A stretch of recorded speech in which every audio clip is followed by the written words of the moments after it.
Bonjour, avec vous Esma.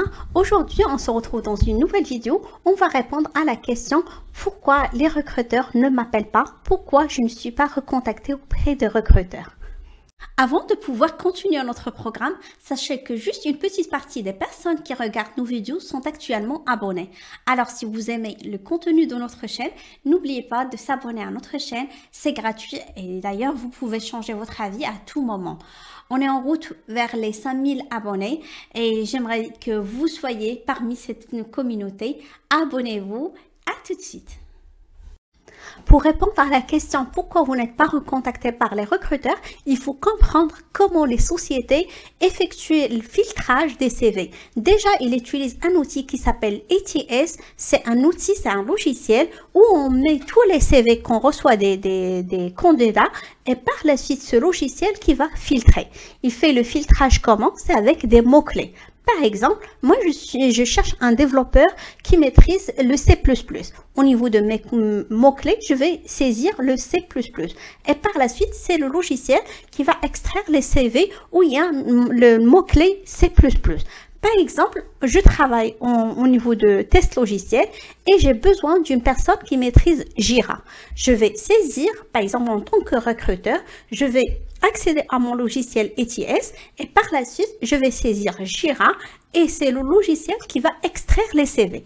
Une fois que j'ai les CV, par la suite, je vais commencer à regarder ces CV et d'avoir les CV que je vais contacter. Du coup, c'est normal si votre CV, même s'il est bien fait, vous n'êtes pas recontacté, tout simplement parce que vous n'avez pas les mots-clés qui sont recherchés par les recruteurs. Vous allez me dire, mais comment je vais trouver ces mots-clés? Ces mots-clés, vous allez les trouver au niveau des annonces. Par exemple, lorsque vous accédez à LinkedIn et pour postuler ou par exemple à l'APEC, vous allez trouver au niveau de le détail, la description du poste, par exemple, qui cherche une personne qui maîtrise la rédaction des cas de thèse, qui maîtrise l'outil Jira et tout ça, il faut les rajouter. Par exemple, la rédaction des cas de thèse, rajouter les outils que vous maîtrisez, Jira et tout ça. Et ça se trouve que vous allez rajouter des logiciels, même si vous n'êtes pas autonome à 100%, mais vous êtes initié à, vous pouvez l'utiliser, mais pas comme un expert. Mais vous pouvez, le jour de l'entretien, informer la personne comme quoi vous faites des auto-formations et là, vous allez améliorer votre niveau. Vous savez commencer à utiliser cet outil et par la suite, au fur et à mesure, vous allez améliorer votre niveau d'utilisation de cet outil. Du coup, il faut rajouter ces mots-clés au niveau de votre CV pour augmenter les chances. D'accord? Là, l'astuce que vous allez faire, c'est juste, vous allez regarder les annonces. Avant de postuler à ces annonces, notez les mots-clés qui sont mentionnés au niveau de l'annonce, au niveau de votre CV. Vérifiez que votre CV correspond parfaitement au poste, parce que parfois, les recruteurs reçoivent des CV qui n'ont rien à voir avec le poste. Là, certes, ils vont pas comprendre que vous voulez faire une reconversion, tout ça, mais il faut indiquer au niveau de votre CV, par exemple, vous êtes en reconversion vers le domaine. Vous avez effectué une formation tel logiciel. Pourquoi vous avez postulé à ce CV, parce que à ce poste? Parce que normalement, lorsqu'on reçoit un CV, doit être indicatif comme quoi vous pouvez travailler au niveau du poste sur lequel vous avez postulé. Là, vous commencez avec les mots-clés.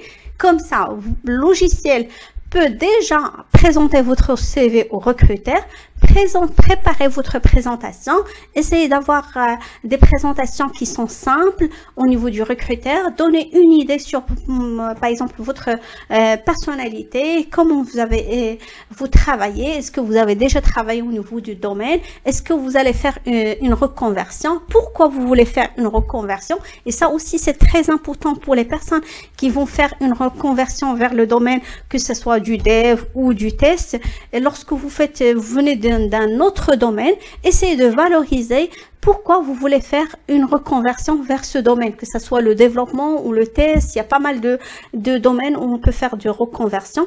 Essayez juste de mentionner, c'est pas parce que vous n'avez rien trouvé au marché et c'est le domaine où il y a des reconversions, c'est pour cela vous voulez faire une reconversion. Non, mais essayez de donner de la valeur ajoutée. Vous pouvez dire comme quoi c'est un domaine qui vous plaît depuis X temps et c'est là où c'est le bon moment pour faire la reconversion et c'est pour cela vous voulez faire une reconversion de carrière et de changer vers ce domaine X. Comme ça, vous pouvez donner une réponse qui mentionne la motivation vers ce poste et non pas parce que vous n'avez rien trouvé. C'est juste ce poste où il y a du recrutement, c'est pour cela que vous avez postulé. C'était tout pour aujourd'hui. Si vous avez des questions, des demandes spécifiques, n'hésitez pas de me contacter et je vais essayer de faire des vidéos sur les sujets. Je vous souhaite une excellente journée.